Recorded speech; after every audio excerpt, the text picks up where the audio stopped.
Hi everyone, so I hope you're all having a great day so far.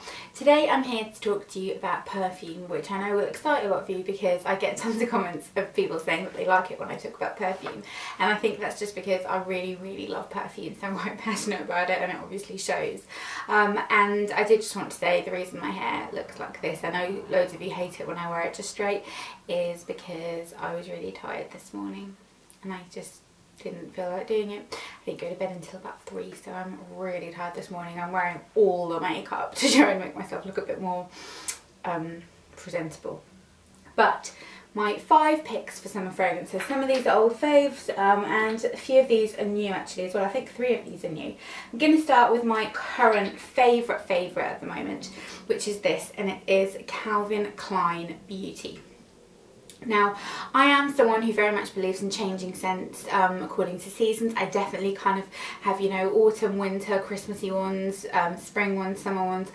But what I tend to look for in a spring scent is I don't like them to be as citrusy and as kind of almost barely there, if you will, as my summer scents. I like them to be quite floral in the spring. I know what you're thinking. Florals for spring. Groundbreaking, but still have a little bit of a kind of crispness to them because let's face it, in the UK it's still a little bit chilly sometimes. So this one, I'm not going to quack on about notes and everything like that with all the fragrances because let's face it, that doesn't really mean much to that many of us, but I am going to put links for them down below so you can go and have a look for them and read up about the notes that are in them if you're interested in that. But this is a really nice fragrance. It's very affordable as well, and if I had to describe this scent, it's a grown-up floral. There's a hint of powderiness to it, but a very slight hint, but it's mostly floral, and it's, like I said, a more grown-up floral. It's very day and night appropriate. It's one of those that you could do for both, and like I said, just a great fragrance. I think the bottle of it is quite cute as well, just simple and nice, and it's been my go-to at the moment. I love it. Then moving on to something that is very floral. This is the original Chloe fragrance, which looks like this. I've only got the small bottle of it, and this is very floral. It's a very kind of sharp, it's actually one I'm wearing today, so I'm going to put a little bit more on so I can talk you through it. It's very overpowering is the wrong word, but it kind of, it's a smack of floral in your face. A little bit of rose, but in the most modern way you can use rose as well. It's not that kind of nano rose. Really lovely. Again, a good one for day and night, but very nice one for kind of a crisp spring day when it's still a little bit cold.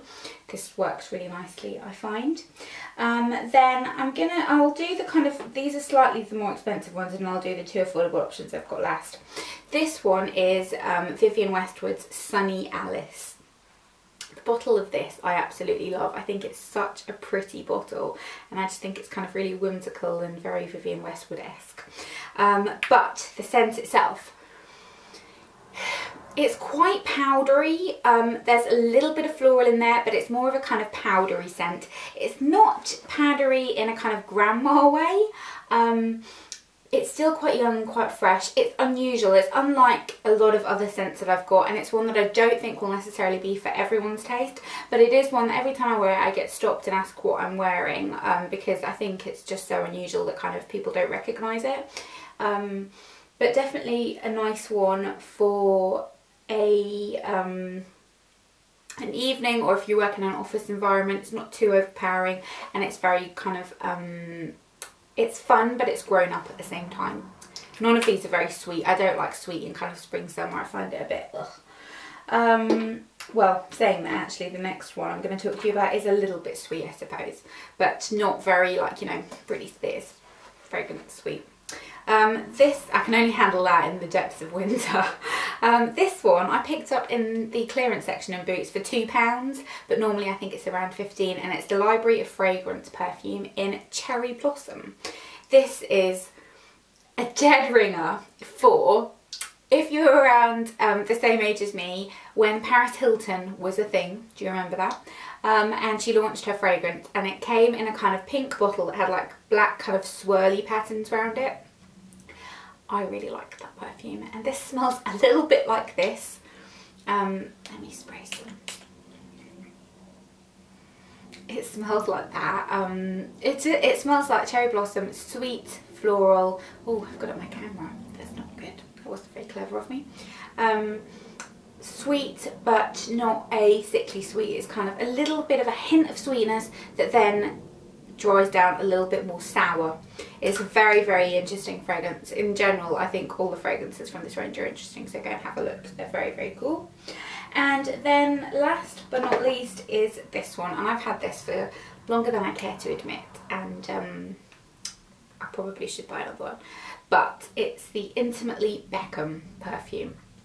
I'm not adverse to celebrity fragrances, tend to think a lot of them are quite good, and this, again, love the bottle, even though I think it's a bit of a rip-off of the Gucci. Is it the number 2 Gucci one? And this again is a nice one for a slightly cooler day during spring. Very grown up, office appropriate, little bit of floral, but it's also got a little bit of a, not sour, but quite a, yeah, it's got a little bit of a souriness to it, and this actually lasts on me really, really, really well. And it's one that a lot of men tend to comment on. I work with mostly guys, so I get kind of good male perspective on a lot of these types of things, and they all tend to compliment me when I'm wearing this one. So yeah, that's everything. Those are my top 5 spring fragrances. I want to know in the comments down below what your favourite fragrances are for spring. Do you change them up? Do you not? And I will see you all in my next video, and I hope you enjoyed it. Bye.